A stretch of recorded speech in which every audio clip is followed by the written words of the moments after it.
Hello, everyone. Can everybody hear me?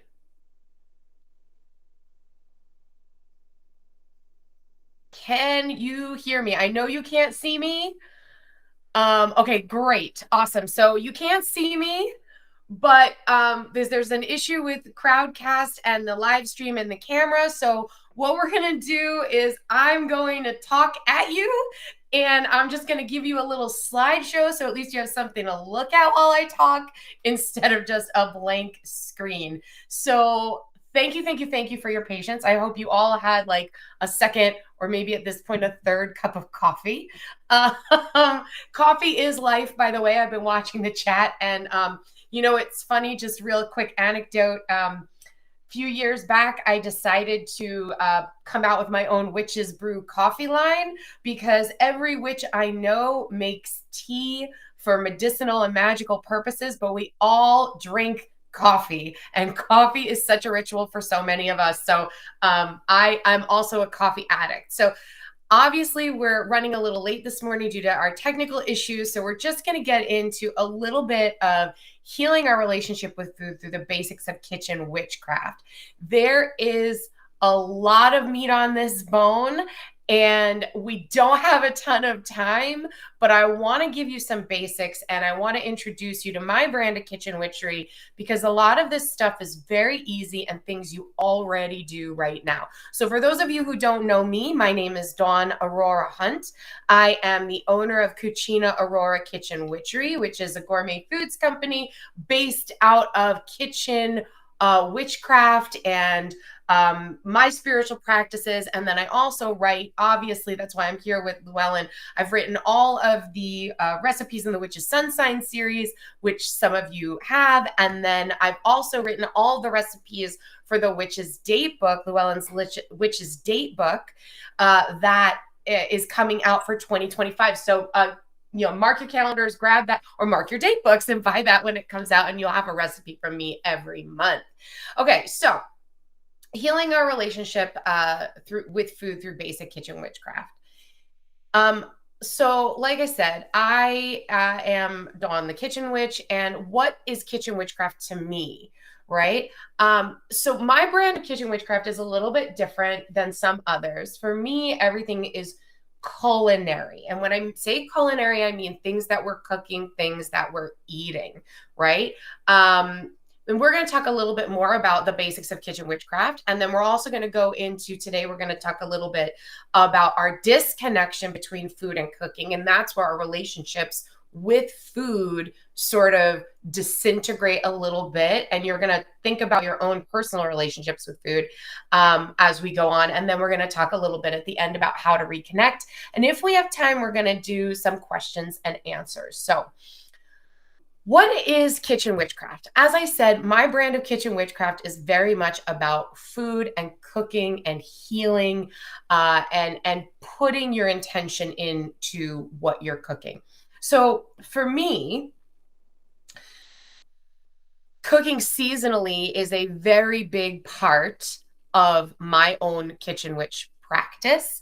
And that's different for all of us that live in different parts of the world. So connecting with food through the seasons is a very big part of kitchen witchcraft.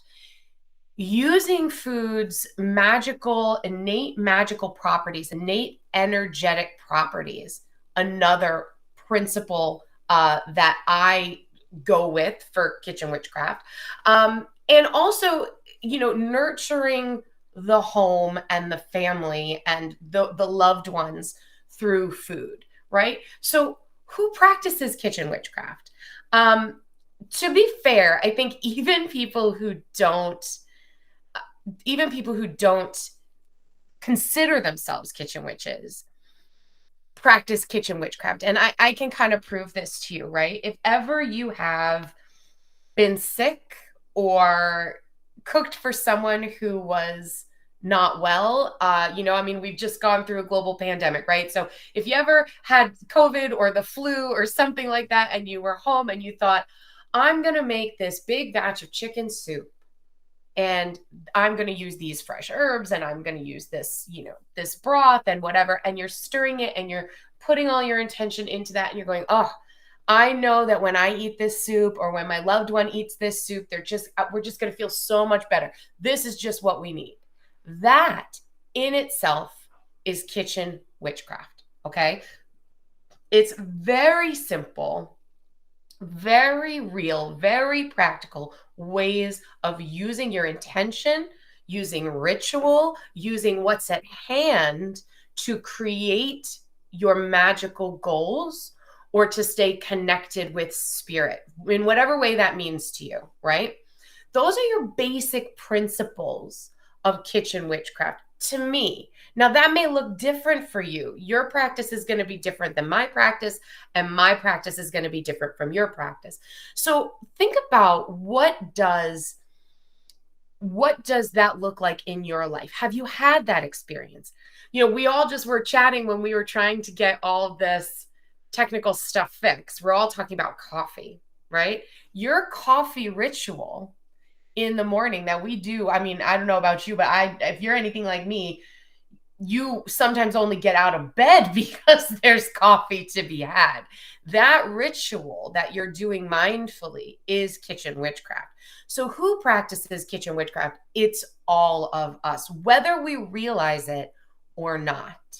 Something I say in almost every class I ever teach, and it's very important when we're talking about basics of kitchen witchcraft and we're talking about simple, practical, everyday spell work, is that kitchen witchcraft specifically is incredibly powerful, incredibly potent magic, right? In most cases, when we do spiritual work or occult work or ancestral work or anything like that, we are taking our intention, taking our craft, and we're putting it out into the world, right? We're lighting a candle, we're lighting incense, we're burning something, we're burying something. When we're doing kitchen witchcraft, where it pertains to food or drink, we are focusing our energy and focusing our intention into something physical that we then take into our physical bodies and feed to others. So this is incredibly important to do everything walking into kitchen witchcraft with mindfulness, with intention, and with clear thoughts, clear visualizations. You guys, I know that you can't see me. I know that you guys are having your own chat, but at any point you want to stop me, you can type something in the chat and either myself or our Llewellyn moderator will look at that. So if you have a question for me, you just go ahead and type it right out, okay? Okay. So moving on. Also, I hate that I can't see your faces. I'm just saying. Okay. So as we talked about before, our basics of kitchen witchcraft, and we can't talk about how to heal our own personal relationships with food if we don't know what these basics are, right? So our mindfulness when cooking and eating, what does that mean? Okay. So this stuff is going to sound pretty simple. And you're going to say, how is that witchcraft? But I want to remind everyone that witchcraft and being witches is who we are. It's how we move through the world. It is also what we do, but it is the way we move through our daily practices, right? So let's just keep that in mind, all right?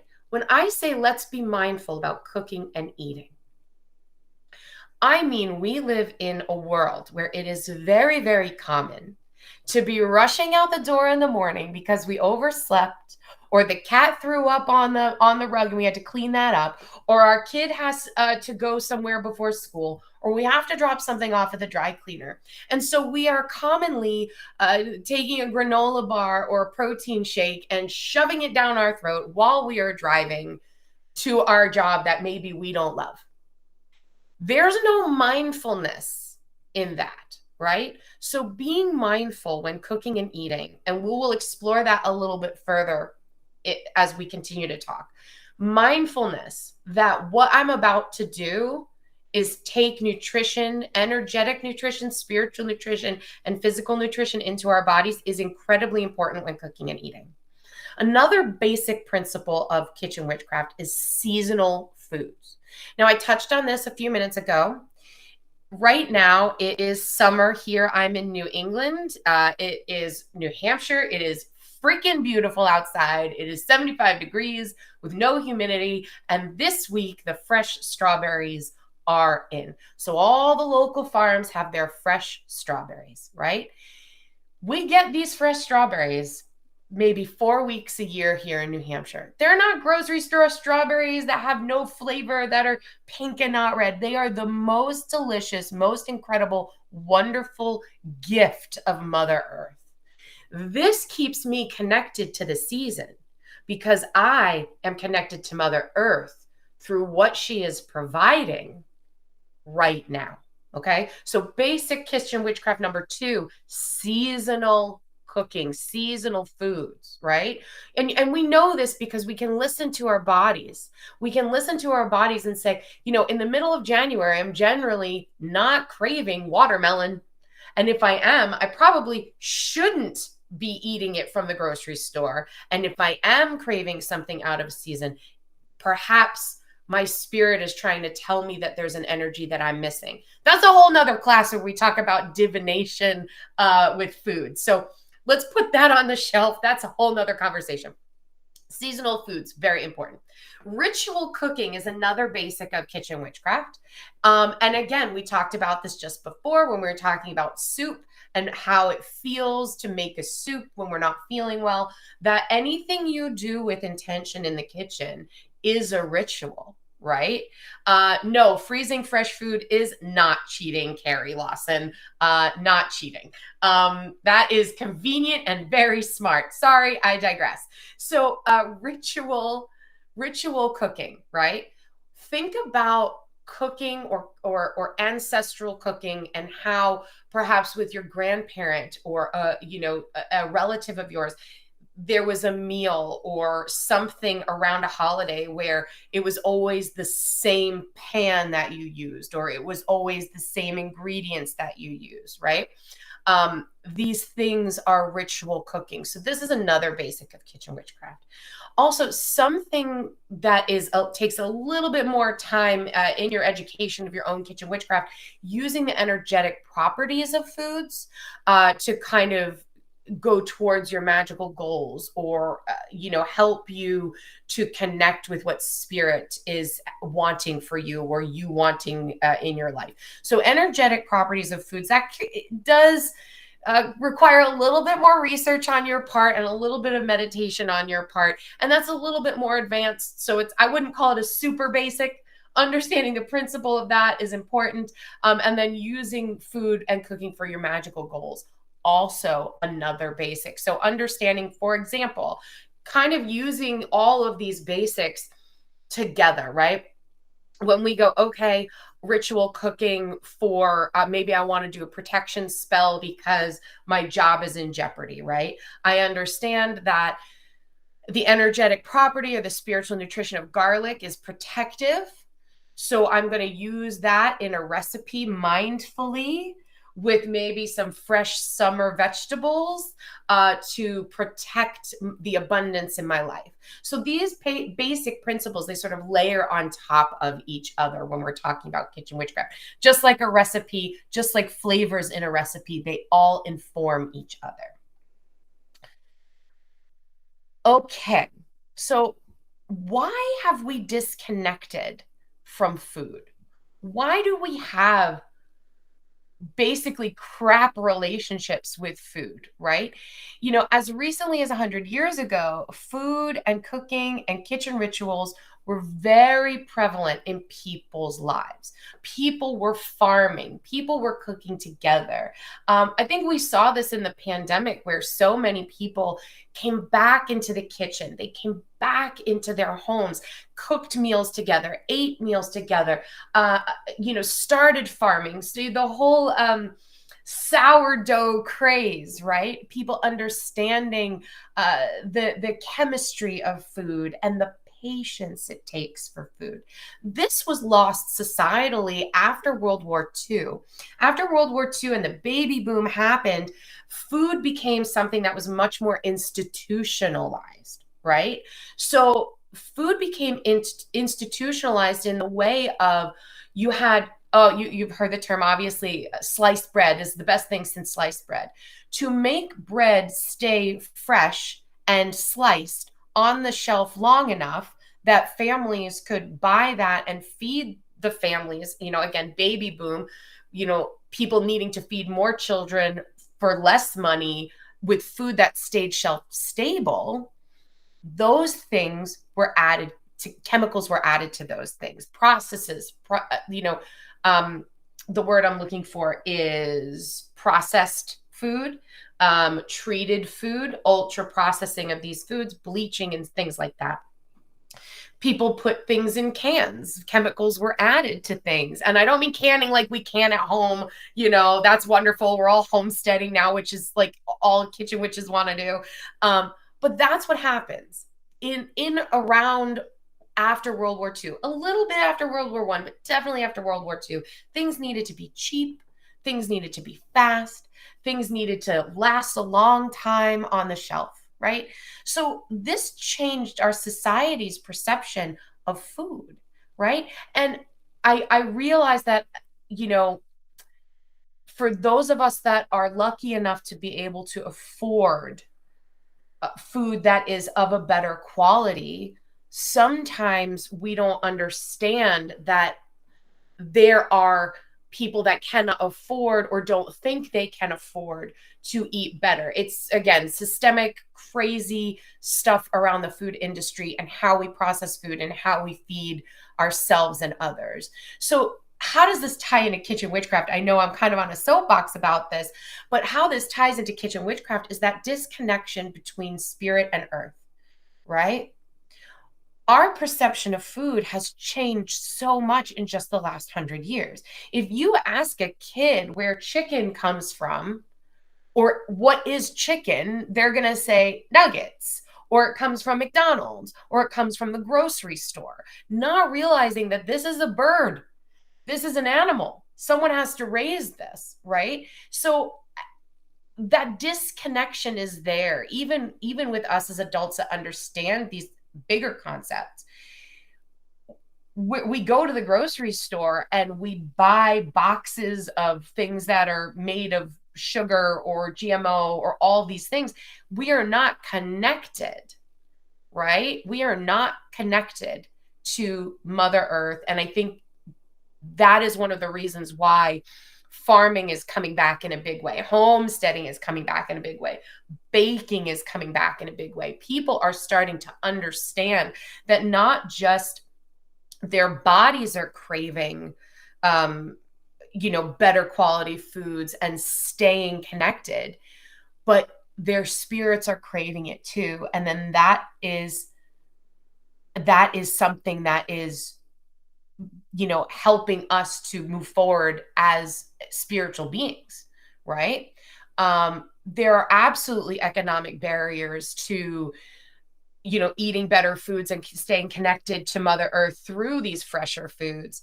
But on our own individual personal levels, we need to do for ourselves what we can when we can. I have been in situations where, I've been, when I first got married, I was so broke. I was saving used tinfoil, washing it off and reusing it to wrap peanut butter sandwiches, right? But I was spending my little extra money on natural peanut butter that was just made of peanuts and salt, right? So finding those ways to eat those better foods helps our bodies and our spirits stay connected. Okay, sorry, I got a little bit on a tangent there. Now I'm kind of reading your comments, so I apologize. Our perceptions of food are different. And this is important to us as kitchen witches. Why? Because if we're moving through the world as spiritual beings, and let's just say that all of us as witches, as pagans, as spiritual practitioners, as energy workers, we might really love, and I will be the first one to say this, right? I would love to be dancing naked under every full moon. I would love to be, doing all these big rituals and connecting with my ancestors at every moment and every phase of the moon and all of that. The truth is life gets in the way, and we cannot always practice our craft the way we want to practice our craft because life is there. However, we make time at least 3 times a day to eat and or feed others. Okay? And Jessica, I see your comment about complex dietary restrictions. We're going to talk about that because I suffer from celiac disease, so I'm right there with you. We make time 3 times a day to eat food, okay? So this is ritual. This is important. This is spiritual, and this is a way that we can heal our bodies, heal our spirits, heal our relationship with food by using these basic principles of kitchen witchcraft, because we're going to tap into them 3 times a day, because that's when we eat, right? So let's move on here. I know I'm moving really, really fast, okay? Our relationship, our personal relationships to food have been melded by our own personal experiences, right? Our media impact, our body image impact, this idea of good food versus bad food, right? Time and convenience, right? We are often like, oh, I don't have time to cook for myself. Oh, I don't have time to do this. Oh, this is convenient. Not to mention the feelings that we have about our bodies and food. So I don't know about you guys, okay? And you can't see me. Right? That's the problem here, was that without the video, you can't see me. I am a very plus size woman, okay? I will use the word fat. I don't think it's a bad thing. I am a very big woman, and I have struggled with my weight my entire life, right? That conversation of weight and food has been prevalent in my life since birth, right? I was raised to hear in my head, I was told, you don't want to be fat. You shouldn't eat this food because that food will make you fat. But at the same time, I came from a very traditional Italian family where food and cooking was basically our religion, right? I come from a long line of kitchen witches who had no idea they were kitchen witches. So these conflicting conversations about don't be fat, but also food is everything, and make sure you clean your plate, and also this is how I show love, really got in my brain and really affected my relationship with food, and then also affected my relationship with my body, and also affected my relationship with my spirituality, with kitchen witchcraft. And it wasn't until, believe it or not, I was diagnosed with celiac disease, which was about 13 years ago, that I started to look at these things differently. And I started to understand that energetically, spiritually, and physically, my body needed different things, right? And there wasn't good or bad food. There was healthy for my body food and not healthy for my body food, right? And I've been the same weight forever, right? I got skinny when I got sick, and then the weight came back on, and this is just my body, and this is what she wants to be like, and this is what she wants to look like. And she gets fed tons of vegetables, tons of seasonal food. She doesn't have gluten. She doesn't have refined sugar, all of these things, and she's still big. So it has nothing to do with the good food or bad food. It has to do with energy of food, how we feel about food. When we are cooking mindfully, when we are incorporating seasonal cooking, when we are incorporating mindfulness and ritual into our daily lives, our physical bodies feel better. Now, I know we have a lot of comments about allergies, dietary sensitivities, and all of these things. That doesn't mean you cannot practice kitchen witchcraft.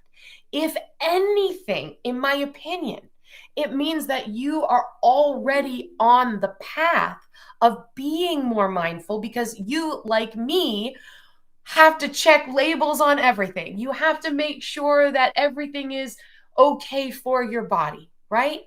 So you're already there, right? And there are foods that have certain elements and certain spiritual connections, as I like to call the spiritual nutrition, that you can still use. So for myself, as someone with celiac, I can't have wheat, barley, rye. I can't have gluten, right? And these things have gluten in them.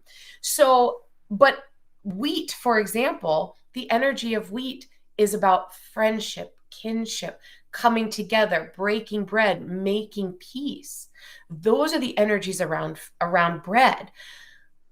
That is true of all grains, right? So you could have buckwheat, you can have, things like that.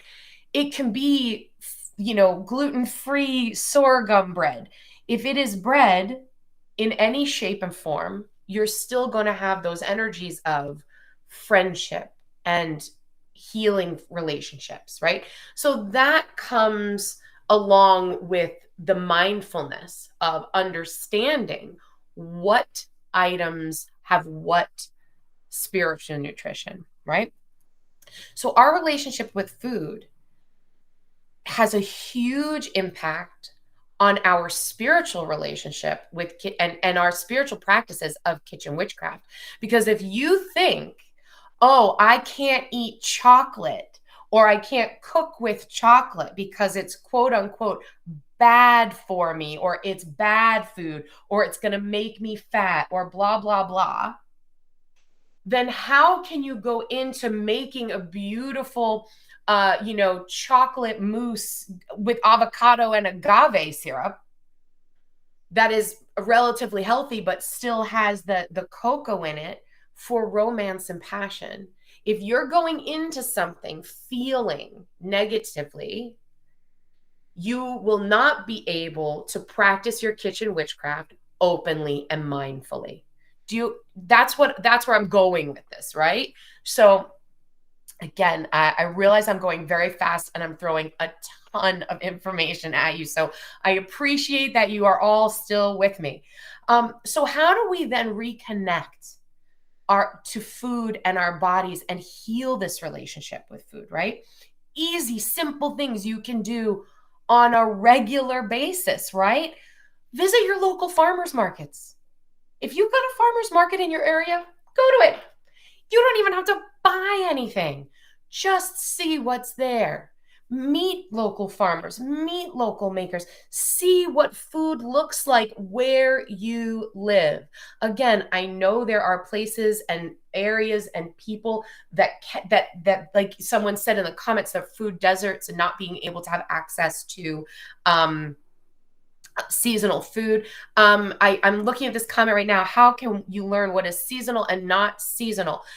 Honestly, Deanna, this is a great question. And in most cases, you can go online and you can look at your own state's Department of Agriculture, and they will have a list for you of what's in season throughout the year. Another great way of learning that is just go to your farmer's market. Just go. If you have one locally, just go. Very, very easy. And like I said, you don't have to buy anything. You can just look around. Learn what's grown natively in your area, right? I mentioned at the beginning of the talk, strawberries right now in New Hampshire, really big. And someone in the comments wrote, Michigan strawberries, right? These are things. Do strawberries grow where you live? Find out. And maybe plant some if you have the ability to plant them. And if you don't, see if you can get them from a local food co-op, a local market, something like that. Just these little tiny things that keep you connected to the earth and what she is giving right by you, right? Eat and cook seasonally. Again, simple. And most of us are doing this anyway. It's summer. What are we thinking about? We're thinking about strawberries. We're thinking about growing and eating local corn, fresh herbs. I've got all my fresh herbs in little tiny pots out on my deck. These are great ways of staying connected. Basic stuff you do anyway, right? Use your little everyday rituals to connect to spirit. Little things like making sure that you feel joyful in your kitchen. This is another part of kitchen witchcraft that we didn't really get into. Again, we started late and I don't want to go too far over on our time, but creating a sacred space in your kitchen can change your mindset, change the way you look at food and cooking, because when you walk into that space, you feel joyful. You are reminded that what you are about to do in this space is magical, right? These are things that can be as simple as the colors you decorate your kitchen with. I always put out different seasonal colored dish towels, right? You could buy them at the dollar store. These things don't have to be super expensive. You can just enjoy your space a little bit more and become more mindful in these spaces simply by turning the light switch on in your brain and going, oh, right. Kitchen witchcraft is everyday magic. It is practical magic. It is things we do every single day when we're planning our meals, when we're thinking about the plates we want to buy for our new apartment, right? What colors, what materials help you feel connected? Setting up a kitchen altar. Again, this is all stuff that's in Basics Kitchen Witchcraft books. I have some you can find at cucinaaurora.com. And then also we talk about these things and these recipes in the contributions I've made for Llewellyn. We can also use the energetic properties of food to work towards our spiritual goal. And that is a little bit more of the advanced kitchen witchcraft. That's meditating and learning from food and ingredients, taking time to sit with those ingredients and go, how do these make me feel? What do I consider a comfort food and why? Why am I craving these things? And listen to your body. Oh my goodness. No one in witchcraft talks about listening to their bodies, right? We listen to our bodies by our cravings. We listen to our bodies by how we are feeling about food, about what bothers our stomachs, what makes us feel alive. I will tell you, in recent months, my celiac disease has been really bad lately. And I've been trying all kinds of different supplements. I've been staying away from this, that, and the other thing. And one of the things that has been kind of transforming for me is someone said, I heard somebody say humans should be eating legumes, beans, at least once a day. And I thought, well, that's crazy. I don't, I mean, I like beans, but I don't know. But beans are prosperity food, right? So we could all use a little bit more prosperity. When you have a little money trouble, you think, okay, maybe I'm just going to stick to leafy greens to increase my money flow. But beans are an overall home and prosperity magic food. And I thought, well, let's try it. I love refried beans. I want to make my own refried beans. And I started making my own refried beans. And now I'm obsessed. Not only are they freaking delicious, but they make my stomach feel good. So if I eat beans once a day, not only am I getting my prosperity magic, but I'm also giving my body whatever nutrition it has been craving, because those beans are making my digestion better. They're making me feel fuller. They're giving me more protein. And all of that is allowing me to be more prosperous in my life. Prosperity magic. All of this kitchen witchcraft stuff that we're talking about, it intertwines, it intersects, and it changes the way you look at food and cooking and connecting with others through food. Obviously, I could keep talking, but I cannot because we have no time left and I've already gone way over. So I think we could do 5 minutes of questions and answers. You can find me on social media. You can find me on Facebook at Cucina Aurora /food, Instagram at Cucina Aurora, and on TikTok at Cucina Aurora Kitch Witch. Because Carissa, I do buy canned beans from the store. They're not, I don't like them as much because they have a lot of salt in them, unless you buy the unsalted. I have been buying dried beans, and just soaking them overnight and then cooking them the next day. I'm finding it really easy, especially if I throw them in the crock pot. I think people are intimidated by dry beans, but they're freaking delicious. Do we have any more questions that we could do? Maybe 5 minutes.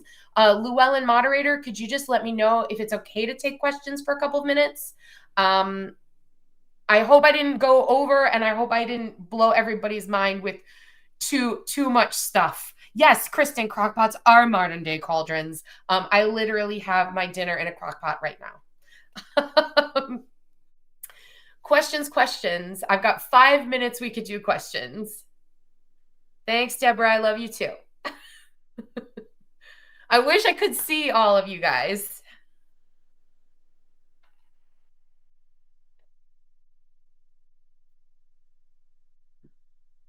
What's my favorite comfort meal that I cook? I will tell you, McKenna, that is a great question, and it depends on my mood. I've been feeling just recently. I've been feeling very connected to my grandmother. I've been thinking about her a lot. I always think about her in the summer. She loved the summer, and what connects me to my grandmother the most is obviously cooking, specifically making meatballs. And traditionally making meatballs is a long process. You cannot rush the meatball. So I this past weekend spent all I was supposed to work on Sunday and it rained, and so I didn't have to work. And I made like an all-day gravy with meatballs and sausage and fresh basil and parsley from the garden. And it was quite literally the most comforting, amazing meal that I have made. And when I see a person that I love, often I'm like, I just want to make them meatballs. I see another really good question from Jessica. Do I have one specific intention per herb that you use while cooking, or does it change depending on what my goals are? Yeah, it changes depending on what my goals are, right? Sometimes I'll be like, okay, I want to put a little extra love energy, or maybe I need help processing something, either emotionally or mentally, and then I'm going to use parsley for processing that. And I don't always build a recipe around one ingredient. Sometimes I do build a recipe around one ingredient based off of its spiritual nutrition. But more often than not, I'm going to say, what do I feel like cooking? What's seasonal? And then, because I'm not just feeding myself, I'm also feeding my partner, my husband. He, so I want to make food that he's going to like as well. So I might go, okay, well, I need a little extra help processing this emotion or processing this information. And so I'm going to use parsley. And then while I'm chopping that parsley, I'm going to be really intentional about it. Often if I'm cooking like a big soup, I might do a little ritual around a soup or around a stew or a sauce where each individual ingredient gets special attention, gets meditation, visualization, and then I put it all together, right? Anything else? I'm scrolling down. Do you chant charms into your food as you stir and cook? Sometimes, Venus. Sometimes I do. More often than not, I will find myself not even necessarily chanting, but blessing, and just putting my intentions in. So chanting for me is something that is not something I really do, but I will absolutely put a blessing in, or I will ask the spirits for something, or ask my guides for something, or I'll be talking directly to my ancestors. On that note, always stir clockwise. That's a little kitchen witch magic that you could do today. When you are cooking, make sure you're always stirring clockwise, because this is how we put energy into our foods. When we go in clockwise, the way the sun moves through the sky, and we're putting energy in, using tools that are natural tools. So wooden spoons, metal pans, glass, ceramics, always more conductive for energy than things like plastic and silicone. Do I have a favorite method of channeling intention into ingredients? Not a favorite method, but again, I find at this point for me in my own practice, it's sort of second nature. I will more often than not just choose which tool I want to use as my wand, because your tools in your kitchen, especially your wooden tools, wooden spoons, wooden spatulas, things like that, they are your wands. They are channeling from your heart center through your arms, into your hands, into whatever you're cooking. If I'm cooking something or like kneading dough or something like that, like I'm thinking of like pie crust, gluten-free pie crust I make, you know, a couple times a year. And as I'm kind of putting that together, I kind of channel through my arms into my hands what my intention is. And sometimes the intention is just simple. It's just joyful. It's just peaceful. It's just loving. Unless I have a specific goal in mind. Okay, so I'm scrolling down. I wish I could get to all of these. If you hate cooking, can you still instill your meal with intent, even if it's store-bought or something else? Yes, Kristen, thank you for bringing this up. You must. In fact, if you are buying things that are store-bought, and we did not touch on this, right? It is okay. It is okay. It is okay to be a microwave person. It is okay to, buy the already chopped vegetables from the supermarket. It is okay. You do the best you can with what you have, what you can afford, what you have time for, what works for your lifestyle. Of course, we want you to stay as local as possible. We want you to stay as grounded as possible in what Mother Earth is giving you right now so that we can heal that connection with food. However, in reality, if you got to throw some microwave mac and cheese in the thing there, and that's your dinner because it's all you can afford, it's all you got time for, you don't have any brain power for anything else, it's okay. Understanding that this is doing this with love, having gratitude, as you said, you absolutely can. Take a moment, breathe for 3 long breaths, express gratitude, express joy. Understand that this is something that will fill your heart and soul and body, and then just enjoy it. Find the joy in food, find the joy in connection. Absolutely. Thank you for asking that, Kristen. Okay. I think that is it, you guys. I think that's all we have time for. I'm so grateful that I was able to be here with you. Thank you so much for coming. I appreciate you. Again, if you have questions for me, you can find me at cucinaaurora.com. You can find me all over Instagram, TikTok, Cucina Aurora. Everything is my face or my logo, which is a little witch on a fork. So please find me. I would love to connect with you. And please, please, please keep an eye out for the Witch's Date Book 2025 that has recipes from me every month. And yes, Granddaughter Crow, thank you for mentioning. I also have a podcast, Conversational Witchcraft, which I interview a ton of other Llewellyn authors, and we talk about all kinds of things. Thank you, thank you, thank you, thank you, thank you. You're all amazing. I am so grateful. So many blessings to you guys. Happy summer. Have a wonderful